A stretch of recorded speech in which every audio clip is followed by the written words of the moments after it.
First రౌండ్కి ఇలా కలుపుకోవాలి, కొంచెం బలం పెట్టాలి దీనికి. తర్వాత వేళ్ళతోటి ఇలా ఇట్లా పడేటట్టు చూసుకోవాలి. బోండా అదిరిపోయింది కదా, బోండాలను తిప్పేయకుండా ఇట్లా తిప్పుకోవాలి, ఈజీగా ఉంటుంది, అయ్యే తిరిగిపోతాయి. మంచిగా ఉడికిపోయింది కూడా చూడండి, చూడండి అసలు నాకు ఇదేమో ఇష్టం, ఇట్లా ఉంటాయి. ఇంకా మంచిగా ఉడికిపోయింది పిండి. ఈ కప్పుతో 2 కప్పుల మైదా పిండి, మైదా పిండి ప్లేస్లో గోధుమ పిండి కూడా వాడుకోవచ్చు.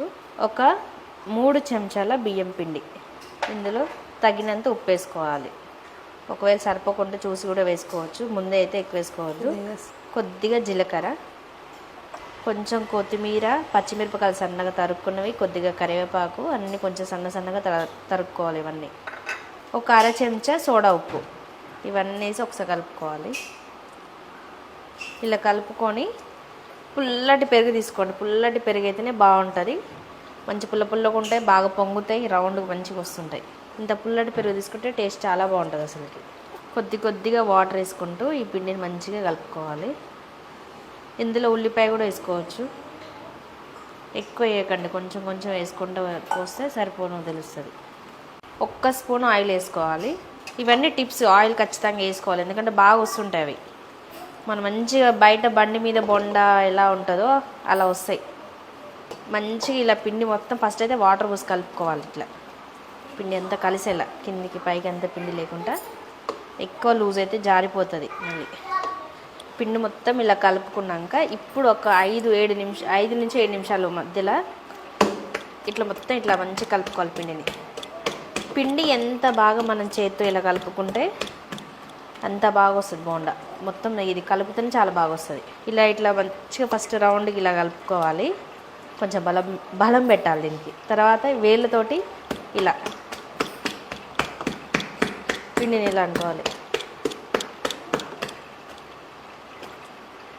ఇట్లా ఉండలు కనిపిస్తుంది, ఇవన్నీ లేకుండా చూసుకోవాలి ఫస్ట్ అయితే. పిండికి ఉండలు ఉంటే కలవకుంటే బోండా పేలిపోతుంది, కలపకపోతే సరిగ్గా. సరస్వతి, బోండా పేలిపోద్దిగా ఒక్కోసారి వేస్తే. అవునంట, చాలా మంది అన్నారు. మొన్న మా చెల్లె కూడా బోండా వేస్తుంటే చెయ్యి గాలిందంట, పేలి. నాకు కూడా గాలింది, ఈ మచ్చలు అయ్యి. అంతేనా? కానీ అది ఎందుకు అట్లా పేలుతుంది అంటే పిండి సరిగ్గా కలపకపోవడం వల్లనే.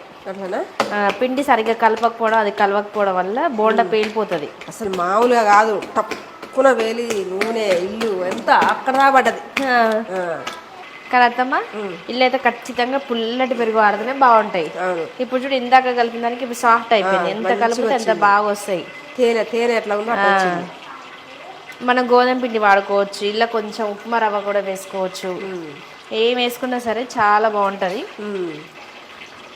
ఉప్మా రవ్వ కంటే కూడా ఇడ్లీ రవ్వ ఏదో పోస్తారు, అదేంటిది? నేను ఇడ్లీ పిండితో చేస్తాను, మనం పునుగులు అప్పుడు చేస్తాం కదా చెప్సారు ఛానల్లో, అసలు అవి బాగుంటాయి. సో మొత్తానికి అయితే పిండి ఇలా కలిసిపోయింది. చూడండి ఒకసారి, ఇలా చూడండి సాఫ్ట్గా వచ్చింది. ఇప్పుడు మనం ఫస్ట్కి ఇప్పటికి ఎంత తేడా ఉంది. మంచిగా ఇట్లా కలుపుకుంటేనే బోండా బాగా వస్తుంది. ఇట్లా మన చేతికి తీసుకొని ఇట్లా చేతికి పిండి అంటుతున్నప్పుడు కొన్ని వాటర్ వేసుకోవాలి, ఇట్లా పడేటట్టు చూసుకోవాలి పిండి. అంత స్టేజ్లో ఉన్నప్పుడు లూజ్ కాకుండా మరీ గట్టిగా కాకుండా మీడియం సైజులో కలుపుకోవాలి దీన్ని. ఇప్పుడు ఇది రెడీ అయిపోయినట్టే. ఇంకా బోండా వేసుకుందాం. డీప్ ఫ్రైకి సరిపోను ఆయిల్ పెట్టుకోవాలి.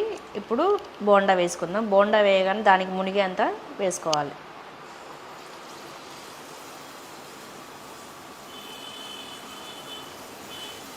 చూడండి ఎంత బాగా వంగుతున్నాయి, ఎంత రౌండ్గా వస్తుందో.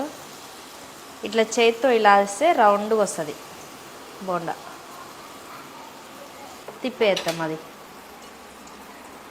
బోండా అదిరిపోయింది కదా.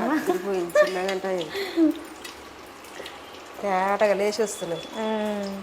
ఫస్ట్ కొంచెం మంట ఎక్కువ పెట్టుకోవాలి వేసేటప్పుడు. ఇప్పుడు తక్కువ చేద్దాం. ఇప్పుడు తక్కువ పెట్టుకున్నాం మనం. మంచి తక్కువ మంట మీద ఫస్ట్ ఒకసారి కాల్చి రౌండ్ పక్కకు పెట్టుకోవాలి, తర్వాత వేసుకుంటే క్రిస్పీగా వస్తాయి. చూడండి సేమ్ మన బండి మీద బోండా ఎంతలా ఉంటుంది అంత సైజులో, అంత కలర్గా బాగుంది. ఇంక ఇవి వేగలేదు, తీసి పక్కకు పెట్టుకుందాం. మంచి క్రిస్మస్ రావడానికి ఇంకో రౌండ్ వేద్దాం దీన్ని. ఇవి పక్కకు పెట్టేసుకున్నాం. ఇవి ఏంటి అని అనుకోవచ్చు కదా, ఫస్ట్ రౌండ్ ఒకసారి నేనే వేసి తీసేసాను, తర్వాత మళ్ళీ వేసాను.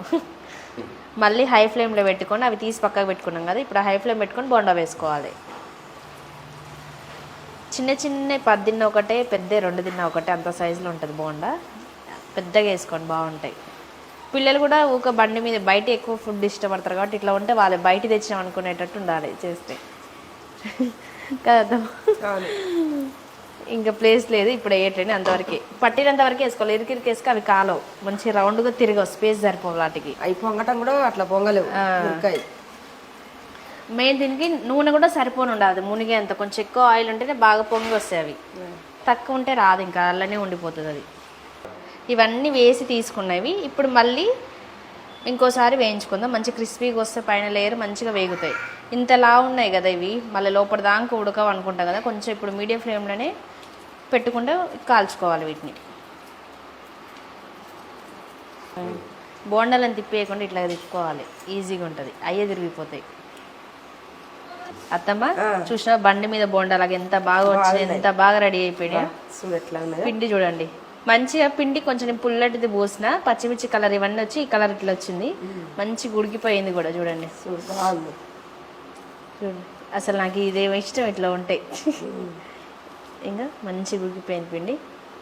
ఇప్పుడు తినేద్దాం. మంచిగా ఉడికింది పిండి.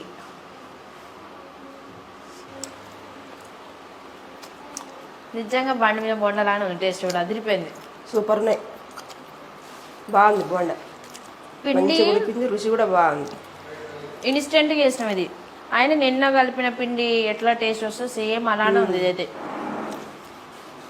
ఈ జీలకర్ర పచ్చిమిర్చి కరివేపాకు వల్ల మనకి కొంచెం కలర్ చేంజ్ అయ్యింది. కలిపి కలిపి కలిపి పిండి అంతా నాని ఉంటుంది కదా, అప్పుడు ఎల్లో కలర్లో వచ్చి ఉంటుంది. పిండి కూడా చూడండి మంచిగా ఉడికింది.